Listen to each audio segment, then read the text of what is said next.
아버지를 말미암아 샘을 얻는 시간 될 수 있도록 아버지 시간 함께하여 주옵소서. 예배가 누님께서 함께하시길 기대하오며 살아계신 예수님의 이름으로 기도합니다. 아멘. 함께 나눌 말씀은 신명기 30장 9절로 14절입니다. 신명기 30장 9절로 14절 제가 봉독해 드립니다. 내가 내 하나님 여호와의 말씀을 청종하여 그 율법책에 기록된 그의 명령과 규례를 지키고 내 마음을 다하며 뜻을 다하며 내 여호와 하나님께 돌아오면 내 하나님 여호와께서 내 손으로 하는 모든 일과 내 몸의 소생과 내 가축의 새끼와 내 토지 소산을 많게 하시고 내게 복을 주시되 곧 여호와께서 내 조상들을 기뻐하심과 같이 너를 다시 기뻐하사 내게 복을 주시리라. 내가 오늘 내게 명령한 이 명령은 내게 어려운 것도 아니요 먼 것도 아니라 하늘에 있는 것이 아니니 내가 이르기를 누가 우리를 위하여 하늘에 올라가 그의 명령을 우리에게로 가지고 와서 우리에게 들려 행하게 하려 할 것이 아니요 이것이 바다 밖에 있는 것이 아니니 내가 이르기를 누가 우리를 위하여 바다를 건너가서 그 명령을 우리에게로 가지고 와서 우리에게 들려 행하게 하려 할 것도 아니니라. 오직 그 말씀이 내게 매우 가까워서 내 입에 있으며 내 마음에 있은즉 내가 이를 행할 수 있느니라. 아멘. 안녕하세요. 오늘은 신명기 말씀을 같이 나누려고 합니다.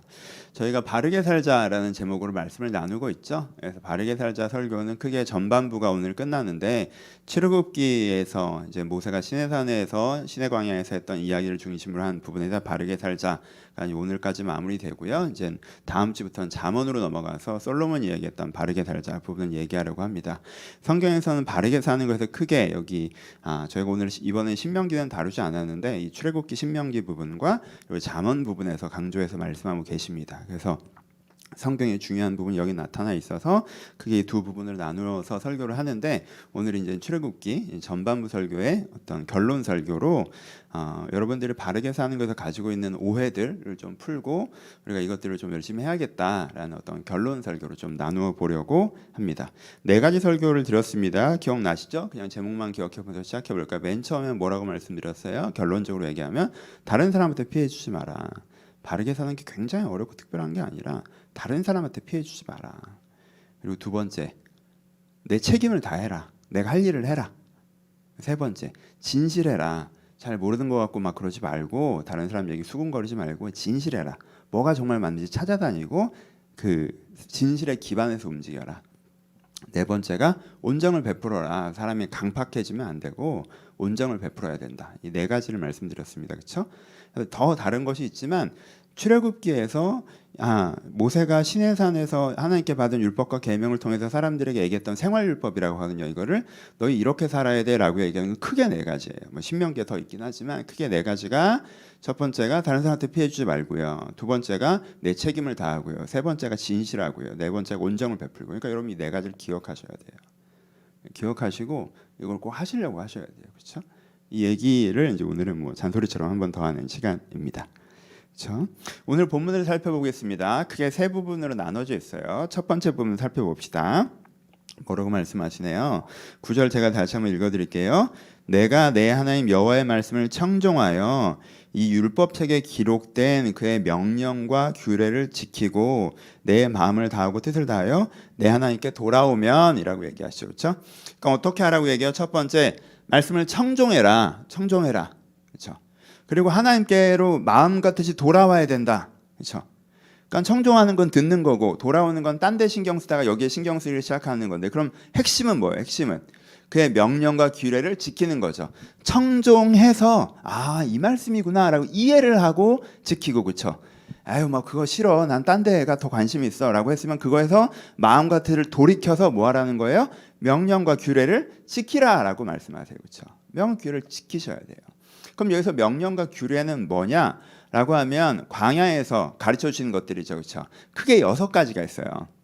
광야에서 가르쳐 주시는 것이 6가지가 뭐냐면 제사, 신앙규칙, 절기 그리고 십계명, 생활율법, 안식년 이 6가지예요. 크게 이렇게 나눠져요. 그래서 제사, 생활규칙, 제사, 신앙규칙, 절기는 제사는 뭘 상징해요? 여러분들이 뭐 그 출애굽기에서 하고 레위기에서는 요 얘기가 제일 많죠. 그러니까 성막 관련된 얘기, 제사 관련된 얘기에서 복음, 내 영혼 구원 받는 거. 그 다음에 신앙규칙, 신앙생활 어떻게 해야 되는지. 그 다음에 절기, 복음으로 말미암은 공동체, 교회를 어떻게 세워야 될지 요 얘기가 하나가 흘러가고요. 두 번째는 무슨 얘기가 흘러가요? 두 번째는 십계명, 생활율법, 안식년. 십계명은 뭐예요? 선하게 사는 핵심 기준. 사랑이라고 얘기하시죠. 그렇죠? 핵심 기준. 그 다음에 선하게 살아가는 일반적인 기준. 그 다음엔 안식년, 안식일, 안식년, 희년에서 하나님의 기준으로 만들어지는 공동체. 하나님 기준으로 만드는 공동체 속에서 내가 어떻게 살아갈지. 그러니까 크게 6가지를 얘기하세요. 그러니까 우리랑 언어가 다르지만 그래서 여기에 중요한 얘기를 다 하고 있어요. 출애굽기, 레위기, 민수기, 신명기에서 중요한 얘기를 다 해요. 그렇죠? 그래서 6가지가 뭐예요? 하나는 복음으로 내가 구원받아서 신앙생활로 내 영성을 성장시켜가며 하나님의 아름다운 공동체를 만드는 것, 이게 3가지. 내가 하나님의 선하심을 본받아 내가 생활에서 선한 삶을 살아가고 그래서 선한 세상을 만들어가는 것, 이 6가지를 말씀하는 게 뭐예요? 율례와 그의 명령과 규례예요. 이걸 지키라라고 말씀하세요. 그렇죠? 그렇죠? 그러니까 우리가 지금 강조하고 있는 건 뭐예요? 생활율법이죠. 이 6가지 가운데 뭐예요? 포함된다는 거예요, 여러분. 이게 포함돼요. 다른 사람한테 피해 안 주고요. 여러분들이 해야 될 일을 똑바로 하고요. 진실하시고요. 온정을 베푸는 게요. 이 6가지에 포함된다고요. 율례와 계명이. 그렇죠? 이걸 여러분 꼭 기억하셔야 돼요. 왜냐하면 어떤 분들은요. 아니 저는 한국교회가요. 요 5가지만 집중하고 이걸 배제하는 실수를 많이 해요. 그래서 하나님의 율례와 계명, 하나님의 뜻대로 살아라고 얘기하면 복음 당연히 얘기하고요. 그렇죠? 신앙생활 당연히 얘기하고요. 교회생활 당연히 얘기하고요. 그리고 선하게 살아야 돼라고 하는데 사랑을 기준으로 해서 사랑해야 된다. 기독교인 사랑해야 된다는 얘기하고 세상을 하나님 나라로 변화시켜야 된다. 이렇게 얘기해요. 그렇죠? 중간에 점프한다고. 그리고 5가지 얘기를 해요. 그래서 이 얘기를 잘 안 해요. 하나님 뜻대로 살아야 된다고 할 때, 죄 말씀을 순종해야 된다고 할 때. 왜 이런 편향성이 생겼냐 하면요. 이게 이유가 좀 있어요. 이게 뭐 누가 잘못해서가 아니라 여러분 이렇게 사람이 약간 좀 그래서 트렌드해야 돼, 사람이. 트렌드해야 돼. 이게 어떻게 된 일이냐면 자초지종을 설명을 좀 드릴게요. 이게 맨 처음에 기독교가 한국에 들어올 때 한국은 어떤 사회였어요? 막상 도덕적으로 그렇게 살진 않았어도 사회적 기준이 뭐였어요? 도덕이었죠. 사회적 기준이 도덕이었다. 그래서 그때 예수 믿으라고 얘기하면 사람들이 내가 왜 죄인입니까? 나 이제까지 살면서 다른 사람 피해 준 적 한 번도 없고 이게 나왔다고. 그렇죠? 그러니까 이 당시의 사회는 도덕 사회였고 도덕 사회였기 때문에 도덕만 지키면 된다고 생각하던 사회였어요. 그러니까 복음의 설명이 자꾸 어떻게 됐냐 하면 도덕만으로는 안 되고로 설명이 되는 거예요. 도덕만으로는 부족하고 네가 다른 사람한테 피해 안 준 거 그게 전부가 아니라 그거 갖고는 안 되고 그거 갖고는 천국 못 가고 근데 영원이라는 게 있고 구원이라는 걸 받아야 되고 그냥 너 하나 똑바로 살면 되는 게 아니라 세상을 변화시켜야 되고 요건 가지고 있으니까 나머지 5개를 강조한 거예요. 근데 문제는 뭐냐면 세상이 바뀌었지. 세상이 바뀌었어. 그래서 사람들 교회가 좀 트렌드해야 돼요. 세상이 바뀌었다고. 이제 한국 사회는 도덕 따위는 신경 쓰지 않는 사회가 됐단 말이야. 근데 여전히 기독교가 복음을 설명하는 설명의 방식은 어떻게 되어 있어요? 야, 도덕이 중요한 게 아니라 이렇게 설명을 하다 보니까 그걸 듣는 기독교인 머릿속에 뭐가 도덕은 중요하지 않구나가 되는 거죠. 원래 이 부분만 너무 커서 줄이려고 그렇게 설명을 한 건데 이미 줄어져 있는 사람한테 그렇게 설명을 계속 해버리니까 이게 없어져 버렸다고. 아예. 그래서 우리 세대 그리스도인들, 저를 포함하고 여러분들을 포함해서 우리 세대 그리스도인들의 이 문제가 생겨나는 거예요. 바르게 살아야 된다는 생각이 별로 없어요. 바르게 살아야 되는 생각이. 그래서 복음 얘기하고 신앙 얘기하면 내가 은혜 받아서 내 영혼이 새로워지는 거 생각하고 내가 하나님께 사명 받아서 이 세상에서 내가 뭘 해낼까 이걸 생각하는데 그 중간에 굉장히 중요한 6분의 1. 그러면 너가 선한 사람이어야 되는 곡이 없어요. 이 피스를 여러분 꼭 찾으셔야 된다는 거예요. 그래서 이게 너무 트렌디하지 못하게 올드스쿨 방식으로 가르쳐서 이게 이렇게 된 거라 여러분들이 내가 요 흐름에서 뭔가 나한테 미스난 부분이 생겼구나 라고 이해를 하시고 선하게 사는 거에서 깊이 고민하시는 게 꼭 필요합니다. 그렇죠? 선하게 사셔야 돼요. 그게 율례와 계명에 포함돼요. 그렇죠? 본문 다시 볼까요? 두 번째. 세 번째지만 전 두 번째로 다룰게요. 하나님께서는 또 하나 강조하시는 게 뭐냐면요. 이게 특별한 게 아니야 라는 얘기를 되게 강조하세요. 본문을 다시 읽어드릴게요. 11절부터 내가 오늘 내게 명령하니 명령은 내게 어려운 것도 아니고 먼 것도 아니라, 이거 어려운 것도 아니야, 먼 것도 아니야. 하늘에 있는 것이 아니니 내가 이르기를 누가 우리를 위하여 하늘로 올라가 그의 명령을 우리에게로 가지고 와서 우리에게 들려 행하게 하랴. 그러니까 사람들이 이렇게 생각한다는 거야. 하나님의 뜻이 뭔지 알 수가 없어. 누군가 하늘 위로 올라가서 그 하나님의 뜻을 가지고 우리한테 와서 알려줘야 우리가 그걸 할 수 있는 데인데, 이런 식으로 생각한다는 거죠. 그렇죠? 또 뭐라고 생각한다는 거예요? 이것이 바다 밖에 있는 것이 아니라 내가 이기를 누가 우리를 위하여 바다를 건너가서 그의 명령을 우리에게로 가져와서 우리에게 들려 행하게 하려 할 것도 아니니라. 그런 게 아니라는 거예요. 오직 그의 말씀은 내게 매우 가까워서 내 입에 있으며 내 마음에 있은즉 내가 이를 행할 수 있느니라 라고 말씀하세요. 두 번째 오해를 설명하는 거예요. 그렇죠? 어떤 오해들이 있다는 거예요? 그 시대 사람들이나 이 시대 사람들이나? 첫 번째, 우리가 선하게 살자, 바르게 살자를 좀 등한시했던 이유는 좀 트렌디한 이유가 있고요. 그러니까 사람들이 전형적으로 범하는 이유라는 게 있어요. 성경에도 기록된. 그건 뭐냐면요, 하나님의 뜻이라고 하면요, 이걸 뭘로 생각해요? 뭔가 특별한 걸로 생각해요. 특별한 거. 특별한 거 뭘로 생각하는 줄 아세요? 미래를 내다보는 거라고 생각해요. 하나님의 뜻. 하나님, 그럼 제가 어떤 직업을 갖고 어떤 사회적 위치에 올라서 제가 세상을 어떻게 변화시키는 거죠? 저 앞으로 어떤 대단한 삶을 살게 되나요? 하나님, 그 하나님의 뜻을 가르쳐 주세요. 제가 10년 뒤에 얼마나 대단한 존재가 되는지 알려주시면 제가 지금부터 얼마나 열심히 할까요? 제가 대단한 존재가 된다는 확신이 없으니까 제가 열심히 안 하게 되거든요. 하나님, 불안해서요. 쓸데없는 짓 할까 봐. 근데 하나님께서 제 미래를 알려주시면 제가 정말 똑바로 할 수 있을 텐데 그 하나님의 뜻을 알려주세요. 미래라고 생각해요. 무슨 타로 보는 것처럼. 무슨 어디 가서 뭐 보시죠, 또 그런 것처럼.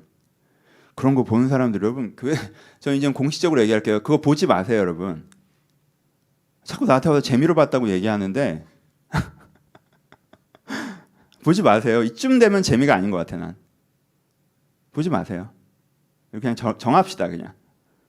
미래를 궁금해하지 마세요, 여러분. 그것 자체가 문제예요. 그것 자체가 불안이에요. 그것 자체가 두려움이고. 재미로 봤다면서 왜 6개월 지났는데 1년 지났는데 얘기해. 목사님, 이거 제가 재미로 봤는데 제가 1년 전에 타로를 봤는데 그때 그러더라고요. 제가 올해 애정운이 없다고 뭐. 아니, 재미로 본 걸 1년 뒤에 기억해요? 1년 전에 내가 무슨 설교했는지는 아니? 여러분, 이런 자세로 하나님의 뜻이라고 생각하는 거예요. 그러니까 하나님의 뜻이 하늘에 있지. 누군가 올라가서 내가 10년 뒤에 어떤 대단한 사람이 되는지 알려주면 내가 열심히 살 텐데, 누군가 바다를 건너가서 막 이렇게, 그렇죠? 하나님의 뜻이 어렵다고 생각하는 사람들의 두 가지 특징은 뭐냐면요, 첫 번째는 이것을 미래라고 생각하고, 두 번째는 이걸 황홀경이라고 생각해요. 내용이 아니라 방식에서. 하나님의 뜻이라고 하는 건 뭔가 쫙 와야 돼요. 뭔가 내가 환상을 보고, 뭔가 뭐 향기가 나고, 그때 내 몸이 이 땅에 있었는지 천국에 있었는지 모르겠다, 뭐 이런 느낌 있잖아. 마약한 느낌, 약 먹은 느낌. 뭔가 내가 성령에 취해서, 여기서 성령에 취한다는 거, 이게 동접성에 대한 표현이거든요. 약 먹고 취하는 거랑 좀 다른 게. 근데 약간 그렇게 생각하시는 것 같아요. 그러니까 어렵지. 전 한 번도 그런 경험을 못 해봤어요, 목사님.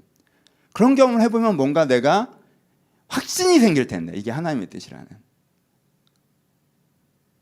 내가 뭔가 내 몸이 천국에 있는 것 같은 느낌이 드는데 하나님이 나한테 다른 사람한테 피해 주지 마라 이러면 뭔가 이건 진짜 하나님의 뜻이구나 라고 느껴지는데, 그냥 딱 출애굽기에 다른 사람한테 피해 주지 마라 이렇게 적혀있고, 그것도 그렇게 안 적혀있고, 야, 소 한 마리를 네가 죽였으면 그 소를 갚아, 뭐 이렇게 적혀있으니까 이게 뭔 말이야, 약간 이렇게 되는 거죠.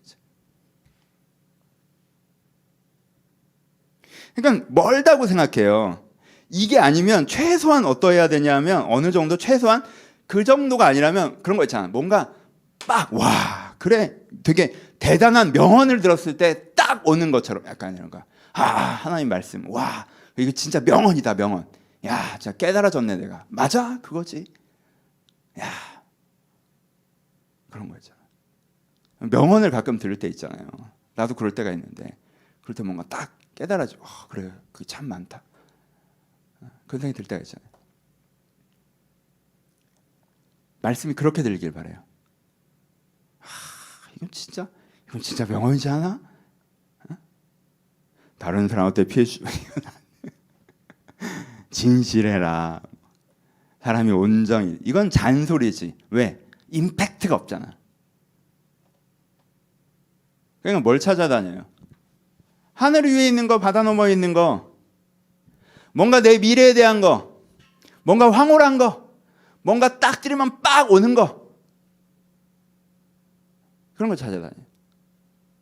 여러분, 위로와 격려의 말씀을 드리는 건 4,000년 전부터 사람들은 그랬어. 4,000년 전부터. 이 사람들은 홍해 갈라지는 거 보고도 그랬어.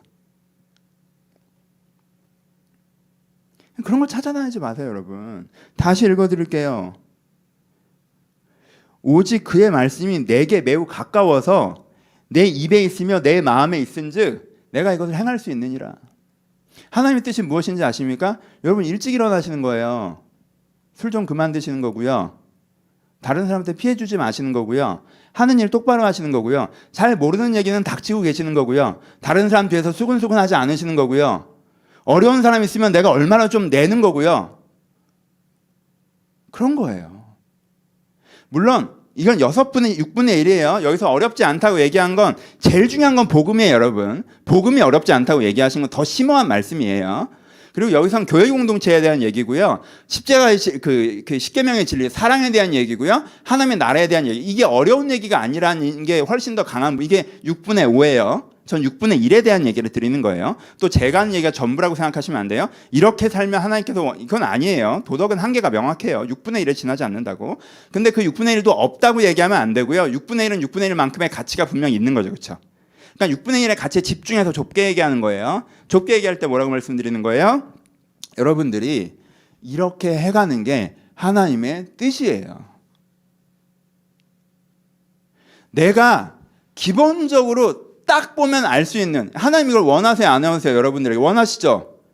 여러분들이 다른 사람 얘기 재밌어도 수근수근하지 않기를 원하시죠? 여러분들이 잘 알지도 못한 얘기, 막 SNS에 이게 정말 맞는 얘기인 것처럼 막 주장하고 이런 거 싫어하는 거 싫어하세요? 그럼 원하지 않으세요, 여러분? 진실하시란 말이에요. 여러분들이 다른 사람한테 피해주고 나한테 이익되니까 눈 감고 넘어가는 거 원하지 않으세요? 여러분들 하는 일 똑바로 안 하는 거 원하지 않으세요, 그렇죠? 하나님께는 이걸 원하신다고. 이 원하시는 걸 하고 있으면서 하나님, 근데 이건 뭐 중요한 얘기는 아닌데 저 내 미래 좀 어떻게 되는지 뭐 얘기를 좀 해볼까요? 뭐 이런. 그럼 하나님 그냥 지나가는 것처럼 또 잘 돼, 너무 걱정하지 마. 뭐 이렇게 얘기가 되는 거지. 이건 하나도 관심도 없고 안 하면서 그냥 자기 불안에 꽂히고 자기 미래에 꽂히고 자기 욕심에 꽂혀서 하나님 저 미래 어떻게 되는 제가 주를 위해 일을 하겠다니까요. 막 여러분 그렇게 물어봤다. 내가 이거 진짜 비밀인데 나 너한테 크고 비밀한, 나 너한테 진짜 특별한 계획이 있어. 너 한 3년 뒤에 압도적인 은혜를 받아서 선교사로 헌신해서 10년 뒤에 네가 아프가니스탄에서 순교할 거야. 이러면 어쩌려고 그래? 할 자신 있어요? 여러분 최소한 여러분 내 미래가 어찌 되든 상관없습니다. 하나님, 내가 정말 주를 위해 죽고 싶습니다. 그걸 알려주세요. 내가 지금 그걸 알기를 원하는 건 어떤 시간이나 정력도 낭비하지 않고 거기에 올인하기 위해서 원하는 거예요. 내가 엉뚱한 데 하지 않으려고. 하나님 알려주세요. 제가 그걸 달릴게요 라고 얘기할 때는요, 여러분 아래쪽의 가능성도 열어놓는 사람이 하는 얘기예요. 그거 아래쪽의 가능성도 열어놓는 사람이 하는 얘기지, 그렇죠? 주의 부르시면 내가 다 가겠다고 하는 사람은 이건 예레미야가 하는 얘기고 바울이 하는 얘기지. 그때 하나님께서 예레미야에게 바울에게 내가 너를 어떻게 사용했다고 말씀하시는 거고, 그렇죠? 그러니까는 그건 좀 없다는 게 아니라 좀 고급스러운 거. 그리고 저는 그런 거 잘 안 물어봐요. 왜냐면 저는 이렇게 중간에 또 그런 얘기 하시면 저는 좀 레고를 치는 스타일이라 아직 하나님 전 그렇게까지 조금 포인트 아시겠죠? 돌아오셔야 돼요. 그러니까 내가 하나님의 뜻을 어떻게 생각해야 되느냐? 좀 더 심플한 거 먼저 하셔야 돼요. 기초, 기본. 네 입에 있는 거, 네 마음에 있는 거, 네가 뻔히 알고 있는 거. 여러분들 자신이 알잖아. 나 이렇게 살면 안 되는데. 나쁜 취미, 나쁜 습관. 그거 몰라요? 알죠? 그렇죠? 내가 이거 이렇게 해야 되는데. 알잖아요. 그것부터. 이게 우리 안에 있는 두 번째 오해라고 이야기하고 있습니다. 이 본문에서 여기서 이제 한번 소결을 갑니다. 여러분, 우리가요 바르게 살아야 돼요. 그거 굉장히 중요한 거예요.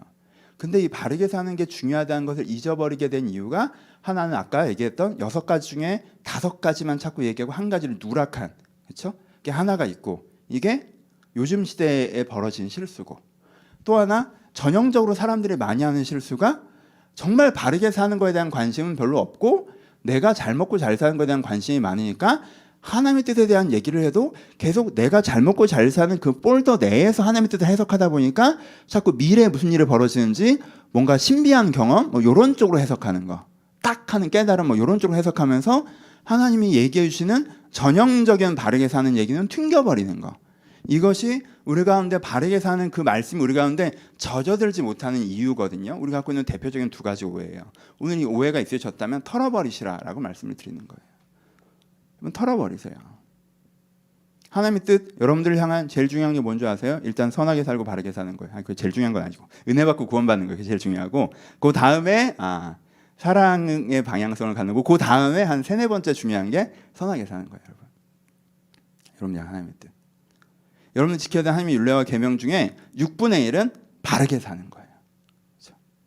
그래서 이 말씀의 무게감을 여러분들이 다시 한번 가지시고 한번 추구해 나가시면 좋겠다라는 것이 오늘 제가 드리고 싶은 말씀의 핵심입니다. 그래서 좀 잔소리 같은 설교인데 여러분 좀 그 오해가 있으셨다면 오늘 이 시간 털어내시고 결단하는 시간이셨으면 좋겠어요. 한 가지 더 말씀드릴게요. 오늘 본문에 나오는 얘기여서 연결해서 말씀드리면 그러면 우리가 그렇게 선하게 살고 바르게 살면 하나님께 우리 가운데 어떻게 해주신다고 얘기하셨어요? 돌아오면 제가 9절 읽어드릴게요. 내 하나님 여호와께서, 나 이 구절 되게 좋아해. 내 손으로 하는 모든 일과 내 몸의 소생과 내 가축의 새끼와 내 토지의 소난을 많게 하시고 내게 복을 주시되 곧 여호와께서 내 조상들을 기뻐하신 것과 같이 너를 다시 기뻐하사 내게 복을 주시리라 라고 말씀하세요. 하나님께서 어떻게 얘기하세요? 우리가 그 6가지 율례와 계명을 지키면, 하나님의 말씀과 계명을 지키면, 오늘은 좀 적용적으로 하는 거니까 우리가 선하게 살면 6분의 1이지만 그만 좀 강조합시다. 선하게 살면 우리가 어떻게 해주신다고 얘기하셨어요? 복을 주신다고 얘기하셨어요. 복을 주신다고. 어떤 복을 주신다고 하셨어요? 저는 이번에 이걸 읽으면서 제가 다시 좀 늙었다는 생각이 들었는데 이 구절을 좀 오랜만에 봤나 봐. 내 손으로 하는 모든 일과 내 몸의 소생과 내 가축의 새끼와 내 토지 소산이 많게 하시고라고 얘기하잖아요. 옛날에는 나 이 첫 장면을 좋아했고 첫 구절을 좋아했고 내 손으로 하는 모든 일이 잘 된다는 게 너무 좋잖아.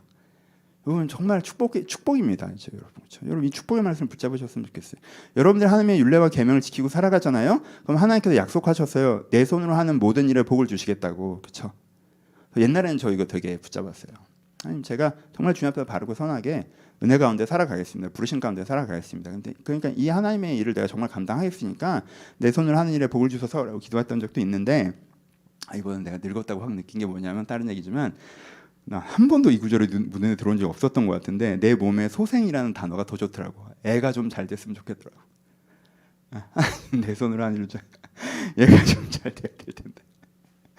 하나님 내 몸의 소생이 제가 정말 하나님 앞에 부끄럼 없이 잘 살아갈 테니까 하나님께서 제 아이를 좀 돌봐주셨으면 좋겠습니다. 아이의 영혼과 삶에 하나님 인도하심이 있었으면 좋겠습니다라는 마음이 또 생기더라고요. 진짜 재밌더라고. 하여튼 그래서 하나님께서 우리 가운데 뭐라고 얘기하셨어요? 내가 이 6가지를 잘 지키면 잘 먹고 잘 살게 해주신다고 하셨어요. 여러분 이 말씀을 붙잡으세요. 여러분 돌아오면 내 손으로 하는 일, 내 몸의 소생, 내 가축의 새끼와 내 토지의 소산이 잘 된다고 하셨죠. 내 손으로 하는 일은 여러분들이 하고 있는 직업적인 것들이고요. 내 몸의 소생은 자녀들이 잘 된다는 거고요. 그렇죠? 가축의 새끼가 잘 된다는 게 여러분 이게 되게 그 당시 사람들한테 목축업하는 사람들한테 이게 얼만큼 큰 얘기인 줄 아세요? 가축들이 새끼를 낳는단 말이에요. 근데 2마리가 만약에 텐실한 8마리를 낳아. 그럼 어떻게 되는 거야? 4배가 오르는 거지. 한 바퀴 돌면 4배가 오르는 거예요. 2바퀴 돌면.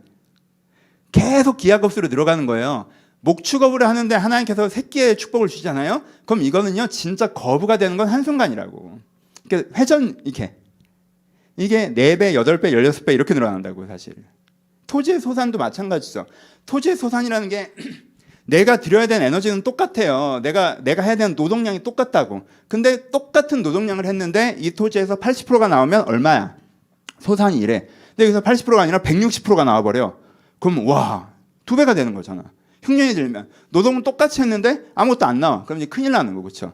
그러니까 농사도 이게 결과가 정해져 있는 상태로 가는 게 아니라 유동적으로 가는 거기 때문에 하나님께서 토지의 소산을 좋게 하신다는 말씀은요 그 당시 사람들한테 굉장히 큰 위로예요. 그렇죠?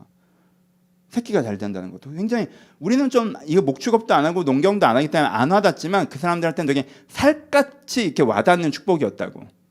그렇죠? 그러니까 우리식으로 하면 연봉이 올라가고 매출이 들어가고 투자 수익이 올라가고 이런 단어예요, 사실. 굉장히 직접적인 단어라고. 그렇죠? 구체적으로 얘기하세요. 잘 먹고 잘 살 거야라고 얘기하세요. 그렇죠? 그런 게 있어요. 여기에 대해서 여러분들이 붙잡으시는 것도 필요해요. 여러분들이 6가지 가운데 있잖아요. 하나님께서 잘 먹고 잘 살게 해주실 거예요. 근데 한 가지 이렇게 설교를 하다가 뭔가 오해가 된다고 느낄 때가 있어요. 오늘 오해 얘기 많이 해요. 오해가 된다고 느낄 때. 여러분 이 사람들이 잘 먹고 잘 살게 된다고 해서 여호수아 시대 때 진짜 이 말씀을 지켰죠. 하나님께서 이 말씀이 성취되게 하셨죠. 여호수아 시대 때 하나님의 영광을 덧입고 정말 이 사람들이 6가지를 다 지키면서 나아갔어요. 그러니까 이 사람들이 복을 받았는데 어떤 복을 받았어요? 그 한 사람 한 사람이 어떤 복을 받았어? 그냥 내가 열심히 일하면 농사지어서 먹고 살 수 있을 만큼의 손바닥만한 땅과 아담한 집과 요거 받았어요. 그렇죠? 그리고 하나님 너무 감사합니다. 이렇게 기뻐한 거예요. 하나님은 야 내가 너희들 먹고 산다고 해줬지? 내가 이제 이 땅에서 열심히 농사지어서 이렇게 목축하고 해서 잘 먹고 잘 살아. 내가 그 소산 잘 나오게 해줄게. 이 복을 여호수아 시대에 주셨다고. 그 사람들 하나님 앞에 정말 감사합니다. 이렇게 했고 그렇죠? 다시 이 사람들이 이집트 사람들처럼 막 금태로 휘둘렀어요? 사치스럽게 살았어요? 막 노예가 막 많아가지고 노동에서 완전 벗어났어요? 명문 가문이 돼서 이제 난 완전 이제 난 이집트의 무슨 가문이다 막 이러고 살았어요? 그 사람들이 그 1세대 사람들이 와 저 사람들은 진짜 잘 사는구나라고 하는 자기 주인들만큼 됐어요? 안 됐죠. 거기에 비하면 발끝에도 못 미치는 정도의 돈이었어요, 여러분. 다시 말씀드릴게요. 하나님께서 여러분들을 축복하셔서 잘 먹고 잘 살게 해주실 거예요. 근데 여러분 제 입장에서 보기에 20살 때부터 제가 여러분들을 바라보는 사람들이 많은데 제가 보기엔 하나님께 지금 여러분들을 축복하셔서 잘 먹고 잘 살게 해주고 계시거든요. 제가 보기엔 그런 것 같아요. 축복을 하신 것 같다고. 정말 거처가 어려웠는데 살 집도 열어주셨고요. 먹고 살 일이 막막했는데 직업적으로 열어주신 부분이 있고요. 좀 어려웠었는데 좀 나은 직장을 움직이기도 하고요. 시험에 공부했는데 합격하신 분들도 있고요. 하나님께서 그렇게 열어가신 분들이 있어요. 열심히 안 살았는데 대충 살았는데도 피할 길을 예비하신 것도 저는 봤고요. 그렇죠? 근데 제가 감히 말씀드린다. 용서하시고 들어주세요. 근데 되게 여러분들이 거기서 원망하시더라고. 저 사람들은 저만큼 했는데 나는 아파트도 없고 나는 자산도 없고 우리가 언제부터 그거에 그렇게 목숨을 걸었는데 언제부터 그 인생을 평가하는 기준이 된 거야 도대체? 나 20살 땐 대학 갖고 그러더니 이제 요즘 아파트 갖고 그러더라. 한 10년 전에는 차 갖고 그러더니 한 15년 전에 해외여행 갔다 온 걸로 그랬지. 그냥 사람들은 뭔가 기준을 정해놓고 너 옛날엔 또 가방 갖고 그랬잖아요. 넌 가방 있냐 없냐, 넌 차가 있냐 없냐, 요즘엔 아파트 있냐 없냐, 너 대학 어디 나왔냐 맨날 하는 거잖아요. 이 사람들이 너 여기 금태 둘렀냐 안 둘렀냐 이런 거 하던 거잖아. 하나님은 그런 거 관심 없어요, 여러분. 하나님은 그런 거 관심 없어요. 그렇게 해줄 생각도 없고. 그러면 여러분들이 얘기하고 내 사이에 큰 오해가 있는 거예요. 하나님께서 먹고 살 복을 주실 거예요. 여러분의 토지 소산의 복을 주실 것이고, 여러분들의 목축의 복을 주실 것이고, 여러분들의 자손에게 복을 주시고, 여러분들의 손으로 하는 일을 잘 되게 복을 주실 거예요. 그러니까 여러분들의 자녀들이 명문대 간다는 얘기는 아니고요. 여러분들의 삶의 레벨을 바꿀 정도의 성공을 한다는 얘기도 아니고요. 요즘 가장 트렌디한 투자에 성공할 거라는 얘기도 아니에요. 그러면 저랑 여러분들이 하는 얘기가 다른 거예요. 관점이 다른 거고. 근데 하나님께서는요, 여러분들에게 정말 먹고 살 만한, 내가 열심히 일하면 내가 삶에서 풍요롭게 살 만한 그런 복을 주실 거예요. 주고 계시고 더 주실 거예요. 여러분이 바른 길에 서 있다면. 그럼 된 거 아닌가? 목사님, 전 그렇게 된 건 맞는데 그걸 왜 복이라고까지 해요? 그냥 그거는 인권 아닌가?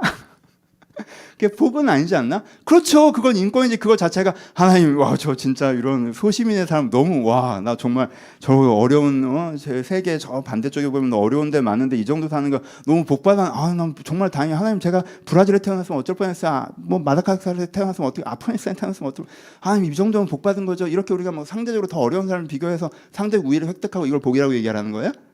아니죠. 진짜 복은 뭐예요, 지금? 여기서 무슨 복을 받았다고 얘기해요? 본문에 얘기하면. 본문에 내 조상들을 기뻐하신 것 같이 너를 다시 기뻐하사 내게 복을 주시리라. 이 조상이 누구예요? 아브라함이죠. 창세기 공부하신 분은 그럼 이제 알아요. 이 복이 무슨 복인지. 이 복이 무슨 복이에요?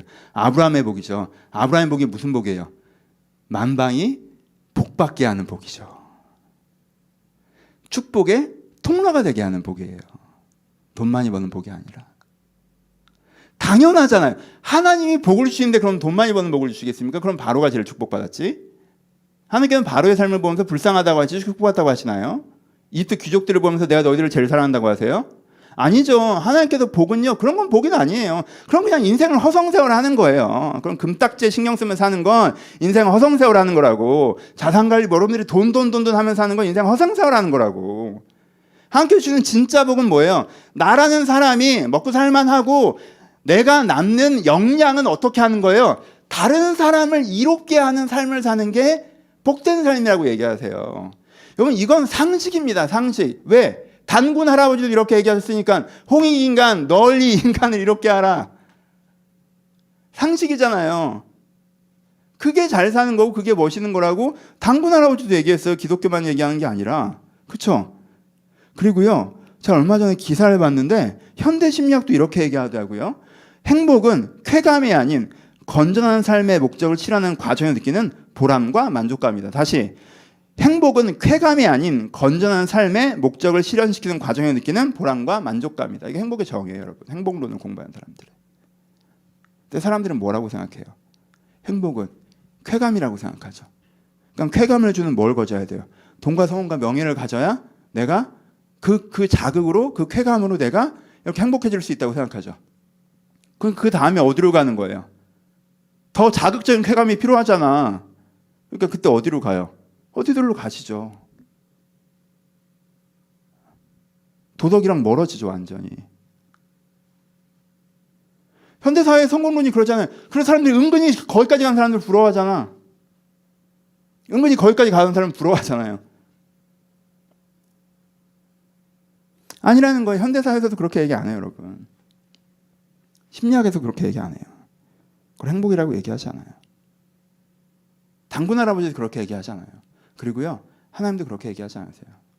내가 진짜 복 받는 건 뭐냐면 네가 먹고 살만하게 잘 살면서 주변 사람들이 이롭게 하는 거야. 그게 진짜 복 받는 삶이야. 그게 진짜 네가 행복한 거야. 그 보람과 자부심, 만족감. 그때 네가 행복해. 그때 네가 행복해. 하나님께서 이런 복을 우리 가운데 주십니다. 보세요. 이 얘기까지 하고 마무리. 이 얘기 봐요. 내가 쾌감을 통한 행복론을 갖고 있어요. 성공을 통한 행복론을 갖고 있어. 그러면 선하게 산다는 얘기가 어떻게 들릴까? 귀찮게 들리지. 왜? 내가 저 성공을 위해서는 가끔 이 선의 기준을 넘나들어야 되는데 이걸 너무 타이트하게 쪼이면 내가 저걸 할 수 있는 기회를 놓칠 수도 있잖아. 그러니까는 이런 사람은요, 그 선함에 대한 얘기를 하는 거에서 불편하게 느껴요. 나중에 이게 내 발목을 잡을까 봐. 내가 결정적인 어떤 지점에서 다른 사람한테 피해를 주더라도 내 책임을 던져놓고 내가 진실되지 않게 요걸 한번 딱 뛰어넘어야 내가 원하는 걸 딱 잡을 수 있다고 생각하고 살아가는데, 요걸 타이트하게 묶어놓으면 내가 결정질 때 발목이 잡힐까봐 선함 얘기를 하면요 싫어해요. 걸리적거린다고 느껴요. 여러분 솔직히 여러분들 가슴을 들여다보세요. 선함을 얘기하면 걸리적거린다고 느끼지 않는지. 걸리적거린다고 느끼면 뭐에 대해서 걸리적거린다고 느끼는 건지. 근데 내 삶의 행복이라는 방향성과 내 삶의 목표점이 내가 일정한 풍요를 가지고 보람 있게 사는 거다, 다른 사람한테 선한 영향을 미치고 싶다, 내가 축복의 통로가 되고 싶다라고 하면 당연히 다른 사람한테 피해 주지 않고 내가 할 일 잘 감당하고 진실하고 온정을 베풀고, 이건 그냥 내가 목적하는 바에 이미 포함되어 있는 거죠. 그러니까 자연스럽지, 이걸 추구하는데. 잘하고 싶고. 그렇죠? 걸리적거린다고 생각 안 하죠. 목사님, 저는 선한 건 별로 관심 없어요. 요즘 설교 시리즈는 별로 재미없어요. 둘 중에 하나지. 되게 선하던가 아니면 그냥 걸리적거리든가. 그러니까 여기서 벗어나셔야 돼요, 여러분. 이 오해에서. 여러분, 현대사회는요 이 선함이란 가치를요 저기 진흙바닥에 처박아놨어요. 이거 꺼내셔야 돼요, 여러분. 이거 꺼내셔야 돼요. 옛날에 우리가 이걸 강조하지 않았던 이유는 그땐 그래도 선함이 기준이던 사회여서 그랬던 거예요. 근데 지금은 아니에요. 그래서 이걸 꺼내셔야 돼요. 선하게 사셔야 돼요. 바르게 사셔야 돼요, 여러분. 저는요 유연한 사람이에요. 전 교조주의를 싫어해요. 경직된 걸 싫어하고요. 그래서 그건 그렇게까지 중요한 게 아니야 라고 얘기를 되게 많이 해요, 여러분. 근데요 전 기준을 흔드는 생각은 전혀 없어요. 전 기준을 흔들 생각은 전혀 없어요. 꼭 모여서 예배 드려야 되나? 온라인으로 예배 드려도 되지. 전 그건 전혀 별 생각 없어요, 저는. 근데 그냥 온라인으로 예배 드리는 김에 쭉 놀고 그냥 일요일 저녁에 그냥 라디오 틀어놓고 그건 아니지. 기준을 흔들면 안 되죠. 기준을 흔들면 안 되지. 그렇죠? 여러분, 내가 선하게 살아야 된다, 이 마음이 여러분들 있었으면 좋겠습니다. 여러분, 한 두 가지 얘기만 더 좀 얘기를 좀 더 하고 그냥 이게 뭐 이렇게 마디 설교라고 하잖아요. 제 입장에선 어떤 걸 설명하고 결론도 소단한 결론 할 때는 제가 이런 설교를 하는 이유나 마음들을 좀 많이 나눠서 제가 더 재밌어해요, 여러분. 뭐 제가 열정적으로 얘기하는 거지 정지하면서 얘기하는 거 아닌 거 아시죠? 여러분 오해하지 마시고. 근데 됐으면 좋겠고. 근데 한 두 가지만 좀 그냥 제 쉐어링을 좀 하고 싶은데, 그러니까 이 설교를 하는 마음이라고, 목사의 마음이라고 좀 표현을 해보죠. 그냥 두 가지 경우의 수를 좀 얘기를 하는데, 그러니까 아까 얘기했잖아요. 5가지는 하나님의 명령과 규례대로 하는데 이 한 가지를 놓치는 경우가 한국교회 이슈라고 했잖아요. 제 생각엔. 그럼 어떤 일이 벌어지냐면, 신앙심도 깊고 전도도 열심히 하고 친절하고 봉사도 잘하시고 입 바른 소리도 잘하시는데, 다시 이분을 사회에서 딱 만났어요. 그러니까 얘기해 보니까 이분이 참 신앙심도 깊어, 전도도 열심히 하셔. 그래서 막 저분 신앙심도 회사에서 전도 열심히 해서 내가 약간 위축게 되기도 했어. 그리고 사람이 되게 친절해, 밝아. 주말에 교회 봉사도 많이 하시고 또 뭔가 사회적인 얘기에서도 바른 얘기도 많이 하시고, 그래서 저분 되게 괜찮다. 정말 멋있는 분이시네. 막 이렇게 느꼈어, 처음에. 근데 한 6개월 같이 일해봤더니 지 일을 똑바로 안 해. 그래서 주변 사람한테 자꾸 피해줘. 그리고 뒤에서 이렇게 수근수근하고 다녀, 사람이. 그리고 결정적으로 팀에서 뭔가 하려고 하면 좀 도와야 되는 부분이 있는데 그때 지 거 엄청 챙겨, 인색하게 굴어. 그림을 그려보세요, 이런 캐릭터를. 어때요? 싫지. 왜? 가식적으로 보이잖아.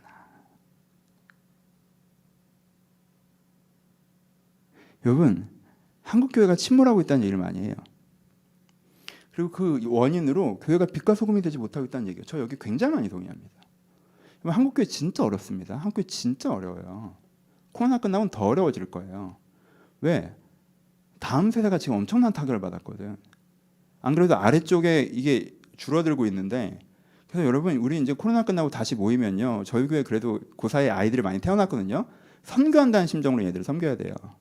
근데 그게 저한테 너무 큰 숙제예요. 우리 교회는 어린이 이쪽이 너무 약해서 큰 숙제야 하여튼. 근데 다음 세대의 그리스도인들을 남겨놓는데 그 1단계가 뭐여야 돼요? 우리의 자녀들 영성 하나님의 은혜 안에 묶어놔야 되잖아요. 그렇죠? 하나님의 은혜 안에 머물게 해줘야 될 거 아니에요. 하여튼 뭐 그런 건데 한국 교회가 되게 어려워요. 근데 그 이후로 빛과 소금이 못 되고 있다고 얘기하죠. 그렇죠? 여기까지는 되게 동의하는데 그 다음에 한국교회에서 되게 어디로 가냐면 우리가 빛과 소금이 못 되고 있다라고 하고 다시 봉사활동 많이 해요. 주변 사람한테 친절하라고 친절 운동합니다. 전도 다시 합니다.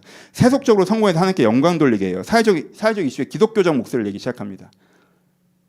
여러분 이건 원래 하던 거예요. 한국교회 이거 원래 잘했어요. 한국교회가 봉사활동 잘 못했습니까? 한국교회 사람들이 안 친절했나요? 이건 원래 잘했어요. 우리가 잘 못했던 건요. 회사 가서 똑바로 사는 걸 못했어요. 그러니까 이게 약간 진단과 터방에 오차가 생겼다고. 지금 한국교회 어떤 사람이 필요한지 아세요? 교회에서 봉사활동 많이 하는 사람? 중요하죠. 전도 많이 하는 사람 중요해요. 여러분 얘기했어요. 그 6분의 5가 의미 없다고 얘기한 게 아니에요. 그거 너무너무 중요해요. 그렇죠? 근데 희소성 가치로 이 시대에 되게 필요한 한국교회에 필요한 한국교회 그리스도인이 어떤 사람인 줄 아세요? 바르게 사는 사람이에요. 여러분 상상을 해보세요. 회사 딱 갔는데 저 사람은 자기에게 이익이 충분히 될 만한 일인데 다른 사람한테 피해가는 일은 안 해. 저 사람은 다른 사람들이 인정을 해주던 안 해주던, 그렇죠? 내가 대충 해더라도 사람들이 알 수가 없고 내가 똑바로 해더라도 인정받지 못하는데 자기 하는 일은 제대로 하는 사람이야. 저 사람은 어디서 허튼 소리 하는 거 못 봤어. 내가 모르는 건 모른다고 하고 사람들 얘기에 수군거리지 않고 맞장구 안 치고 그래? 하고 그런 얘기에서 빠져나오는 사람이야. 그리고 뭐가 이게 진짜 맞다라고 하면 어떻게든 그걸 좀 전하고 지키고 사람 좀 진실해. 사람이 따뜻해. 사람이 사무실에서 좀 힘든 애들 있으면 이렇게 신경 써줘. 가서 막 일도 좀 도와주고 가르쳐주고 다른 사람들은 욕이나 하는데 이렇게 좀 챙겨주더라고. 보니까 어디 가서 뭐 누구 힘들다고 하고 어려운다 하면 그 사람은 꼭 와 있어. 사람이 좀 따뜻하더라고. 이런 사람 생각해봐요. 여러분들 회사에 이런 사람이 있어. 봐요. 이런 사람이 있어. 내가 회사 생활하면서 야 이런 사람이 있네. 이 사람 참 괜찮다. 좀 있다가 이 사람도 그 사람이 비슷하네. 와 이런 사람 있네. 좀 괜찮다. 여기도 이런 사람이 있네. 좀 괜찮다. 이 사람들의 공통점이 뭘까? 교회 다니네 다들. 이거 멋있잖아. 이거 멋있지 않아요, 여러분? 여기 가도 되게 친절하고 전도 열심히 하고 되게 입 바른 소리 잘하시고 막 근데 지일 남한테 떠넘기고 지일 똑바로 안 하고 막 뒤에서 수군거리고 교회 다니네. 여기 가도 막 되게 친절하고 막 전도 열심히 하고 막 이렇게 착한 말 잘하고 막 그러는데 또 지일 똑바로 안 하고 일 떠면 교회 다니네. 이거 3번 겪어. 그러면 교회 다니는 사람 쳐다도 안 보겠다. 뭐가 문제인지 아시겠어요? 한국교회? 여러분 빛과 소금이 되세요. 사명감을 가지고. 사명감을 갖고 빛과 소금이 되십시오. 높이서 막 이렇게 막 등대 같은 빛 말고 여러분들 주변을 밝히는 빛. 노가 없어지는 소금. 내가 좀 다른 데는 그랬는데 널 보니까 그런 사람. 단지 개인적인 하나님 앞에서뿐만 아니라 정말 한국교회 이런 사람들이 필요합니다. 여러분 지금에 필요한 헌신자들은요 어깨에 힘주고 여러분 무슨 성공을 한 다음에 하나님께 영광을 돌려보십시오. 그 직원들이 진짜 코드숨 치면 그게 하나님께 영광을 돌려. 제가 이렇게 성공한 건 하나님께 인도하셨고 그게 뭐? 그 하나님께 영광 받으십니까? 그게? 하나님께서 성공시켜주는 존재인가요? 아니죠. 하나님께서는 선하시고 따뜻하신 존재시죠. 그래서 여러분들이 선하게 살아서 사람들이 여러분 안에서 선함을 볼 때, 여러분들이 따뜻하게 살아서 사람들이 여러분한테 따뜻함을 볼 때 하나님께 영광을 받으시지. 그렇죠? 우리가 하는데 그게 필요해요. 한 가지만. 여러분 그냥 설교하는 마음에 좀 나누면 보세요. 이런 그림을 한번 그려봅시다. 이 사람이요 다른 사람한테 피해 주는 사람이에요. 지만 알아. 그냥 지 필요할 때 막 이렇게 하고 지 필요 없으면 딱 하고 그냥 지만 알아. 기본적으로 지밖에 관심 없어. 자기를 똑바로 안 해. 뒤에서 수근수근 그리고 인색해. 근데 하나님, 제가 간절히 기도합니다. 하나님, 내 손으로 하던 모든 일에 축복해 주세요 하고 작정 기도해. 막 100일씩. 이 상황에서 하나님이 어떨까 상상해 보세요. 되게 난감하실 거야.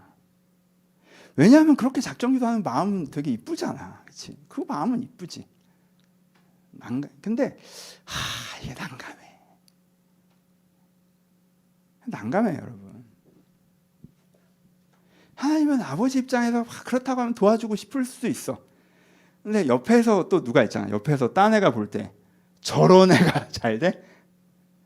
야, 저건 진짜 아니지 않나? 뭐 저런 애가 잘 돼서 난 작정 기도해서 잘 됐다고 얘기해. 옆 사람한테 얼마나 큰 상처야 그게? 그렇잖아. 하나님이 불의하시다는 증거잖아 그거. 하나님은 진짜 나쁜 애라도 때만 쓰면 줄어드는 존재라는 증거잖아. 그러니까 하나님이 또 이렇게 보는 눈이 있어서 이렇게 해주기도 어려워. 하나님이 난감해. 보통 이건 그냥 제 인간적인 생각인데, 그러니까 하나님 난감하셔서 막 그러면 조금 해주시는 것 같아. 그렇게 매달리면 조금 해주는 것 같아. 여러분, 바르게 사세요.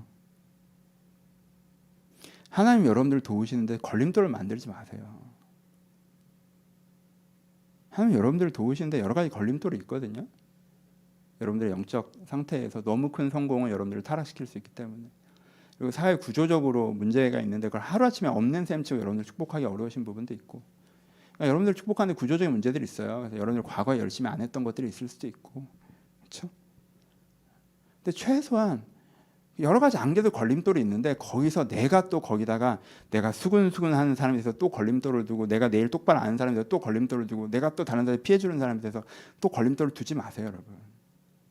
하나님께서는 여러분들이 하는 일과 여러분들의 자녀와 여러분들의 가축과 여러분들의 소출에 복을 주기 원하십니다. 그러니까 주의 말씀을 청종하세요. 하나님께서 원하시는 것은 여러분들이 누릴 수 있을 만큼의 일반적인 평안함을 누리시는 게 하나님께서 원하시는 거예요. 그게 하나님의 진심이에요. 그러니까 거기 걸림돌을 두지 마세요. 그러면 하나님께서 그걸 이루실 거예요. 말씀 마칩시다. 여러분, 네 가지 설교의 마무리입니다. 진지하게 이 네 가지를 기억하고 이 부분에서 좀 더 도덕적인 사람이 되셨으면 좋겠어요. 내가 다른 사람한테 피해 주는 건 아니지. 내가 내일은 그래도 제대로 해야지. 누가 보든 안 보든.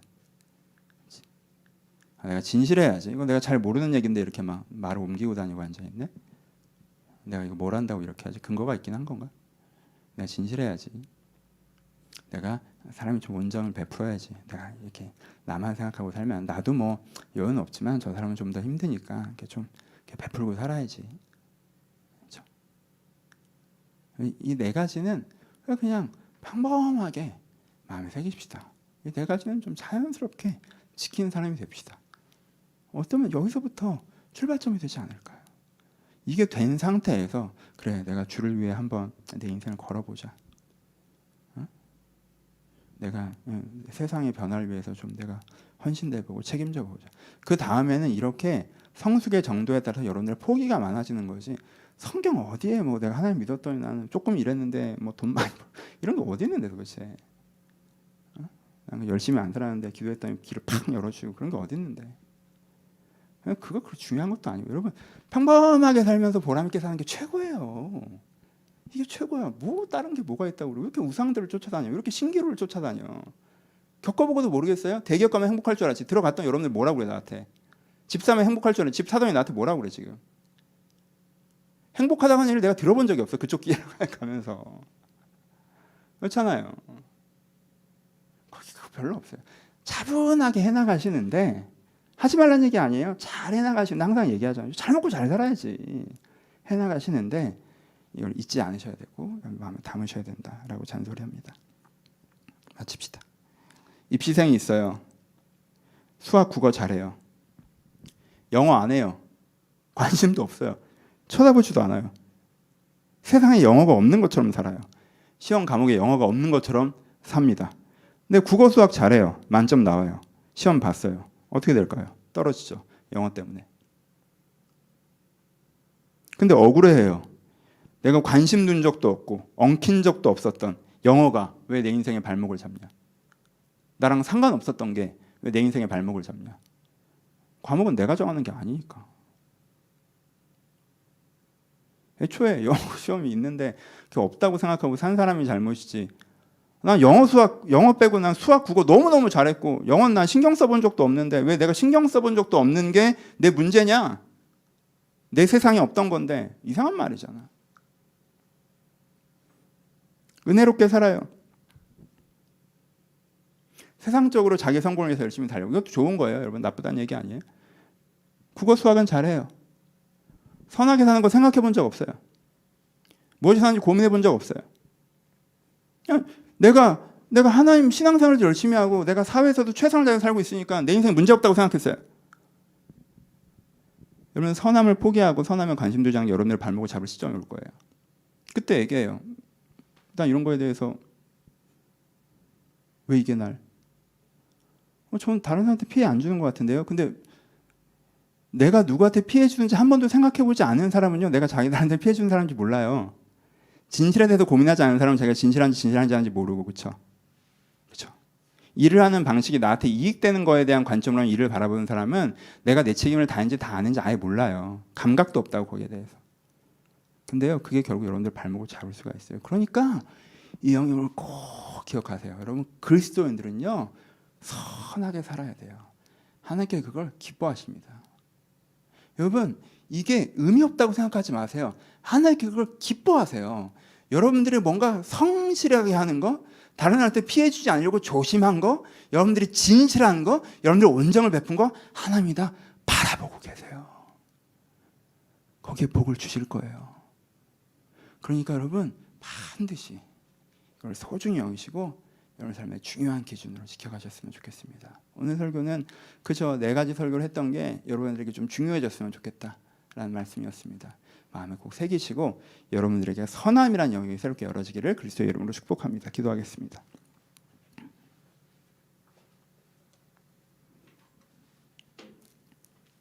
오늘은 회개합시다.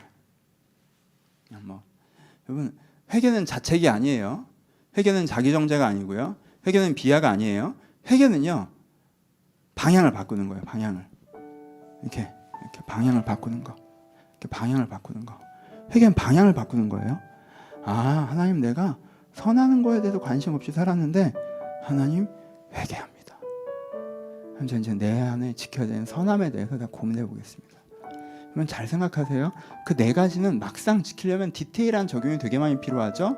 그건 4번의 설교에서 자세히 말씀드렸어요. 그러니까 그 4가지를 막연하게 지키려고 하지 마시고 오늘 여러분들이 지켜야 되는 지점이라는 게 있어요. 지점이라는 게. 다른 사람 피해 주지도 않으면서 거기에 약간 너무 이러신 분들은 1번 신경 쓰지 마세요. 지금 여러분들 지켜야 되는 건 그게 아니에요. 그렇지가 않아요. 또 어떤 분들은 내가 지금 다른 사람한테 너무 베풀고 있어서 문제인 분들도 있어요. 그러니까 여러분들 디테일하게 여러분들 지점을 찾으셔야 돼요. 지혜롭게. 그렇죠? 4가지를 획일적으로 보시면 안 되고 그러니까 디테일하게 한번 묵상해 보시면서 여러분들이 회개하셨으면 좋겠어요. 하나님 제가 너무 온정 베푼답시고 사람들이 끌려다녔습니다. 하나님 저 이거 제대로 할게요. 제가 온정에 대한 얘기 들은 적 있죠?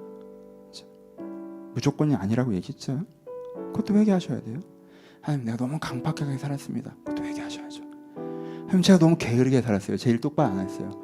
회개하셔야죠. 하나님 제가 제 일에만 막 매몰되고 살아서 다른 사람 피해 주는 줄을 보고 모아진 줄 알고 저 제 일에서 좀 빠져나올게요. 너무 좋은 회개죠.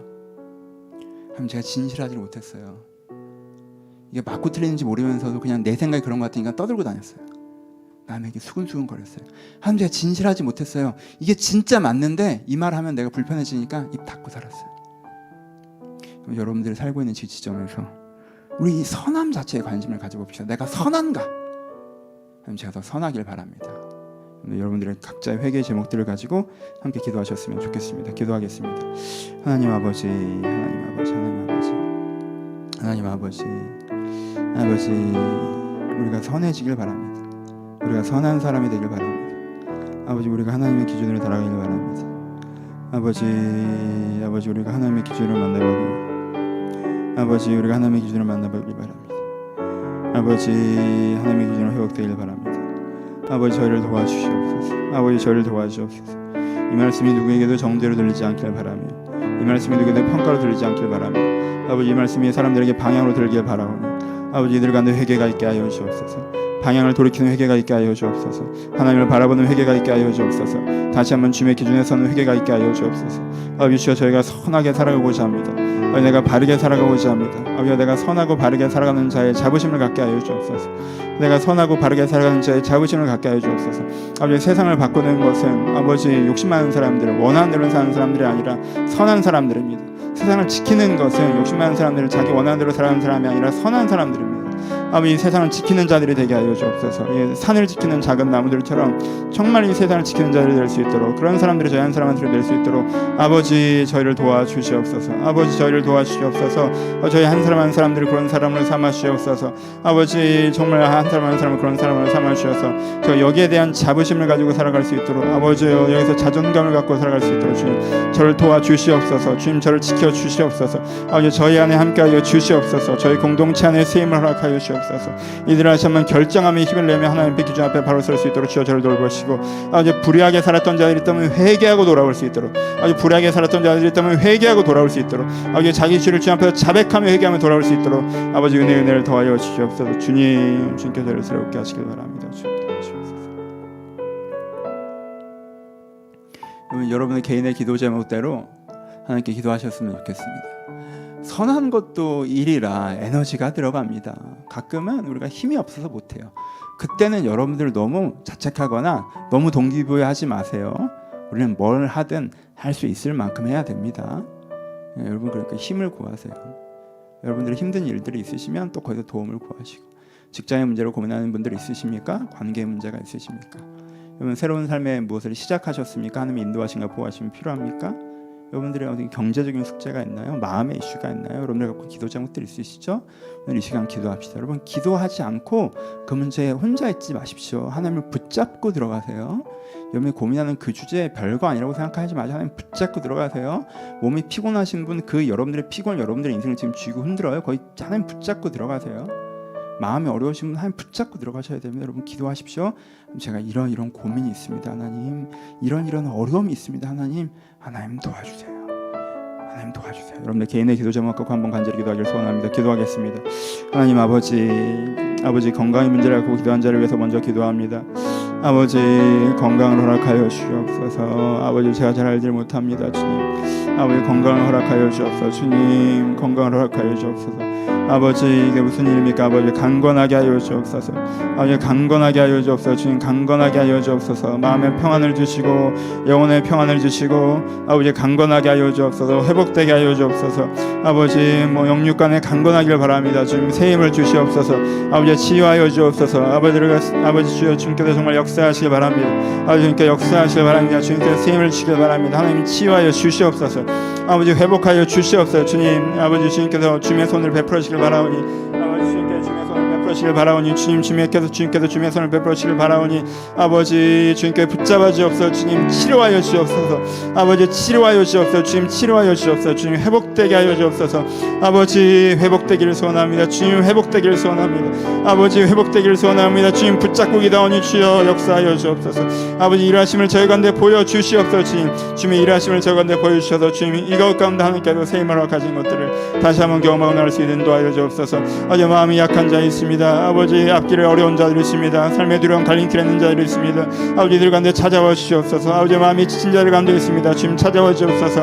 아버지, 관계 엉킨 문제 가운데 어려운 자들이 있습니다. 이들 가운데 찾아와 주옵소서. 아버지, 저의 마음을 지키시고 저의 삶을 회복하여 주옵소서. 주님, 인도하여 주옵소서. 주님, 보호하여 주옵소서. 아버지, 삶의 많은 업무들 가운데 힘들어하는 자들이 있습니다. 아버지, 지금 난파선같이 흔들리는 자들이 있습니다. 주여, 함께하여 주옵소서. 아버지, 이들을 지켜주시길 바랍니다. 이들을 보여주시길 바랍니다. 이들 가운데 새 힘을 주시길 바랍니다. 하나님께 인도하여 주시길 바랍니다. 주님, 주님께 인도하시길 바라오니 주여 저를 도우시고 인도하여 주옵소서. 아버지 인도하시옵소서. 우리 한 번만 더 기도하실 때 코로나 상황을 위해서 기도하셨으면 좋겠습니다. 이게 앞으로 어떻게 흘러갈지 잘 모르겠지만 하나님 인류와 개인들 가운데 함께 하셔서 이 문제가 속히 회복될 수 있도록 해달라고. 여전히 사망자가 늘어나지 않는 게 가장 중요합니다, 여러분.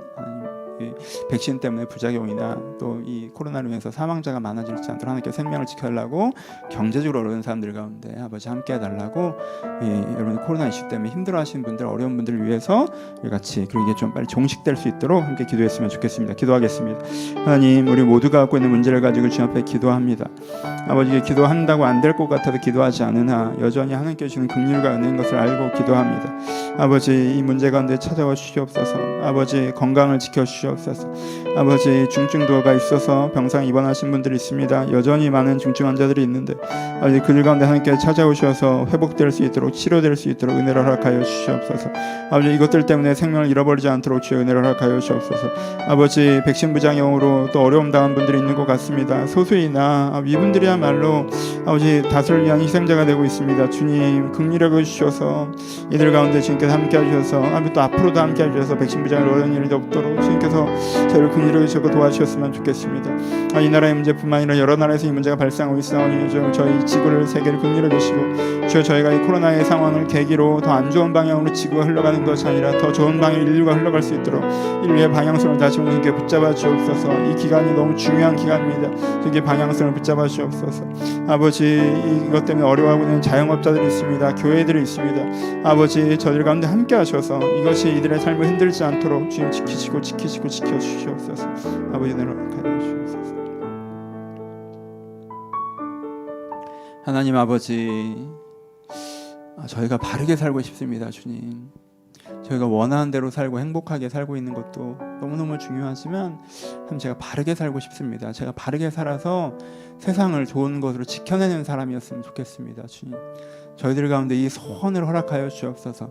바르게 살고 싶은 선한 소원을 제가 허락하여 주옵소서. 제가 이렇게 소원을 들고 행할 때 지금은 그러지 못하더라도 하나씩 더 선한 사람, 더 바른 사람이 되어져 갈 수 있도록 아버지, 저희 가운데 은혜를 주시옵소서. 맡겨진 일을 잘 감당하고 싶은데 아버지, 힘이 부족합니다. 하나님, 자, 안 하려고 해서가 아니라 힘이 없고 때로는 기회가 없습니다. 이들이 맡겨진 일을 잘 감당하고자 하오니 이들 가운데 힘과 기회를 주시옵소서. 다른 사람과 잘 지내려고 하는데 지혜가 부족할 때도 많이 있습니다. 아버지, 저 가운데 지혜와 또한 거에 필요한 능력들도 허락하여 주옵소서. 진실하고 싶은데 하나님, 뭐가 진실인지 모르겠습니다. 주님, 저에게 지혜를 주시고 밝히 볼 수 있는 눈도 허락하여 주옵소서. 아버지, 온정은 베풀 마음이 있는데 주님, 제가 누구를 어떻게 도와야 될지도 모르겠고 제 안에 저에게 부족한 부분이 있습니다. 하나님, 저를 흔들어 채우셔서 제가 또한 어려운 자를 돌보는 사람을 살아갈 수 있도록 아버지, 저와 제 공동체 한 성도를 주님께 도와주시옵소서. 그리고 이 선한 꿈, 이 선한 삶을 살아가고자 하는 아름다운 꿈을 꾸며 더욱더 그렇게 되어져가는 사람들이 될 수 있도록 저와 남해섬교회 우리 성도 한 분 한 분을 주님께 축복하여 주시옵소서.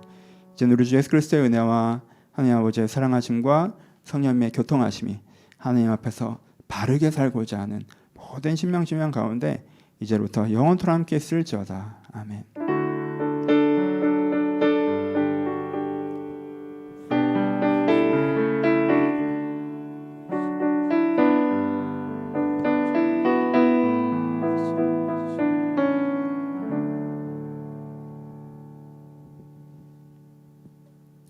서로 주님께 감사의 박수 나누겠습니다.